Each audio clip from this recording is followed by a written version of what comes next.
রাখবো না। সম্মানিত ভাইয়েরা, তাই আসুন আমাদের প্রিয় জনগণের এই প্রত্যাশা পূরণে কোরআনের ভিত্তিতে আমরা একটা নির্মল মানবিক সমাজ গড়ে তোলার জন্য, বৈষম্যহীন এবং দুর্নীতিমুক্ত একটা সমাজ গড়ার জন্য আমরা এগিয়ে যাই। আমাদের আগামীর প্রজন্ম যারা কেউ দুনিয়া এসেছে, কেউ আসে নাই, তাদের জন্য একটা নিরাপদ আবাসন আমরা গড়ে দিয়ে যাই। এটি হবে আমাদের জীবনের পরম পাওয়া।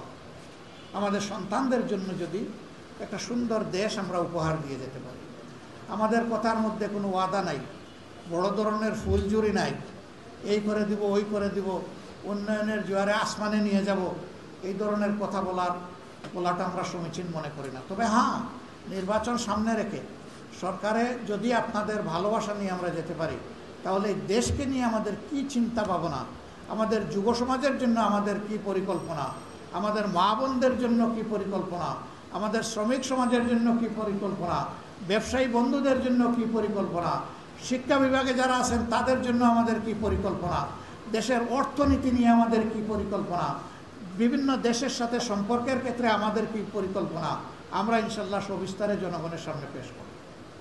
তবে আমরা যা বিশ্বাস করব এবং যা অনুমান করব যে আল্লাহ তৌফিক দিলে এটা করতে পারবো, আমরা শুধু ওইটুকু বলবো। যেটা পারবো না, এমন কোনো মিথ্যা আশ্বাস আমরা জাতিকে দেওয়ার পক্ষে নই। ধোঁকা দিয়ে মানুষের সমর্থন নেওয়াকে আমরা জায়েজ মনে করি না, সেটা যেভাবেই হোক না কেন। আল্লাহ যেন এমন একটি সুষ্ঠু নির্বাচন বাংলাদেশে পাওয়ার জন্য এই জনগণকে বিশেষভাবে সাহায্য করেন। আমরা বিভিন্ন ধরনের কথা শুনতে পাচ্ছি, অমুক হবে, তমুক হবে, দখল হবে। মনে রাখবেন, যেই জাতি রক্ত দিয়ে পরিবর্তন এনেছে, সেই জাতি অধিকারের জন্য প্রয়োজনে আবার রক্ত দিবে, কিন্তু কালো হাত লম্বা থাকতে দেবে না ইনশাআল্লাহ। এই জন্য এখন থেকে আমাদেরকে তৈরি থাকতে হবে। আমার অধিকার, আমার ভোট, কোনো ডাকাতকে আমি চিন্তাই করতে দেব না। প্রত্যেকটি মানুষের ভোটকে নিশ্চিত করতে হবে। আমরা জোরালো দাবি তুলেছি, বিদেশে যারা আছে এবার তারা আমাদের সাথে সমান তালে যুদ্ধ করেছে, জীবন বাজি রেখে। তাদের ভোটাধিকার অবশ্যই দিতে হবে, তৈরি করে দিতে হবে। আমরা দাবি করেছি আমাদের একজন যুবক যে ভোটার বয়সের উপযুক্ত হয়েছে, কেউ যেন ভোটার তালিকা থেকে বাদ না পড়ে। আবার মৃত যে সমস্ত বায়বীয় ভোটার আছে তাদেরকে যেন ছাঁটাই বাছাই করে ভোটার তালিকা পরিচ্ছন্ন করা হয়। ভোটের বিভিন্ন পর্যায়ে যারা সংযুক্ত থাকবেন তাদেরকে মনে রাখতে হবে তারা রাষ্ট্রের কর্মচারী, তাদের উপর জনগণের আমানত, সেই আমানত রক্ষা করার তাদের দায়িত্ব। কারো প্রতি অনুরাগ কিংবা বিরাগ সম্পূর্ণ ধরনের হারাম। আপনাদের এখানে অবশ্য খুব ভালো এলাকা, এখানে কোনো চাঁদাবাজি নেই। এখানে চাঁদাবাজি আছে? ওরে বাবা, তাই তো দেখি সারা বাংলাদেশেই আছে। দোয়া করেন এমন একটা শাসন যেন আল্লাহ তাআলা আমাদের হাতে দেন, যে শাসন দেশ যারা চালাবেন তারা নিজে চাঁদাবাজি করবেন না, আর যারা চাঁদাবাজি করে তাদের হালাল রুজির ব্যবস্থা করে দিবেন, যাতে তাদের চাঁদাবাজির প্রয়োজন না হয়। তাদেরও তো বাঁচতে হবে না? আমরা ইনশাআল্লাহ তাদেরকে সম্মানজনক জায়গা করে দিব ইনশাআল্লাহ। এর আগ পর্যন্ত আমাদের আল্লাহ যা সম্পদ দিয়েছেন ভাগাভাগি করে খাবো, আর হাত ধরে বলবো, ভাই তুই চাঁদাবাজি করিস না। যদি আমাদের কথা শুনিস তাহলে তুই আমার ভাই, আর যদি না শুনিস তাইলে ভাই আমি তোর সামনে দাঁড়ায় যাবো, তোকে চাঁদাবাজি করতে দেব না। ব্যবসায়ীরা অতিষ্ঠ, বলে আগে 1 গাঁটে দিলে হয়তো এখন 5 গাঁটে দেওয়া লাগে। ডিগ্রি আগের চেয়ে বেড়ে গেছে।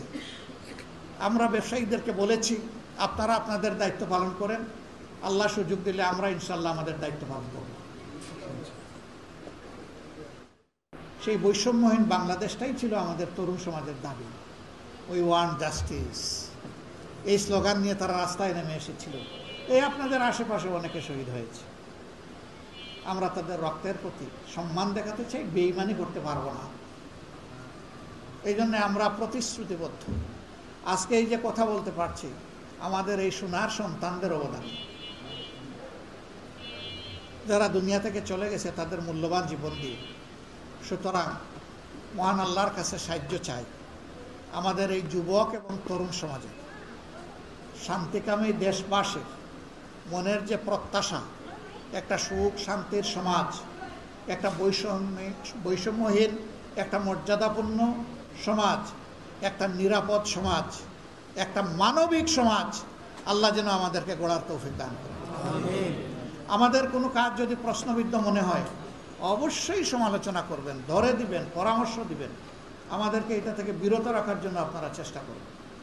তখন আমরা বুঝবো যে আপনারা সত্যিই দেশের ভালো চান, আমাদেরও ভালো চান। আর যদি আপনারা আমাদের ভুল দেখে, অপরাধ দেখে চুপ করে থাকেন, আমরা বুঝবো যে আপনারা আমাদের বন্ধু নন। আপনারা বন্ধু হলে আমাকে আমার অপরাধ থেকে ফেরানোর জন্য আপনার অবশ্যই চেষ্টা করা উচিত।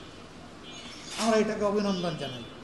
কত পোস্টমর্টম আমার করে, আমাদের দলের করে, তার কোনো সীমা নাই।